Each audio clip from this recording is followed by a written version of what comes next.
যখন মানে এরকম লোক আসে আমার খুব হতাশ হয়ে যায়, আবার ভয় পাই।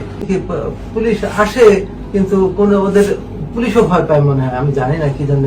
তারপর আমি আর্মির ইয়েতেও জানাইছি, আর্মি এখানে ক্যাম্প ছিল শেরেবাংলানগর, ওনাদের আমি ফোন দিলাম, কিন্তু আমার এক বন্ধু তাকে দিয়ে ফোন করালাম, নোবডি উইল টার্ন আপ। শুধু পুলিশের লোক আসছিলেন, স্পেশাল আমি আমার আরেক রোগী ছিলেন অ্যাডিশনাল আইজি, ওনাকে কতবার 3-4 বার ফোন করে, তারপর ওসি সাহেবকে ফোন করে, পরে ওসি সাহেব ফোন করছেন, বিষয়টা দেখতেছে, এরকম লোকও পাঠাইছেন।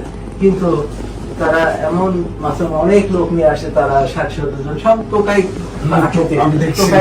লোকজন, এরা এসে এই সব ইনশাআল্লাহ আর পারবে না আপনার আজকের এই ঘটনা। আশা করি এখন আর সে কিছু করতে পারবে না। আর আমাদের prime minister, honourable prime minister কিন্তু এইসব ক্ষেত্রে দ্রুত রয়েছে।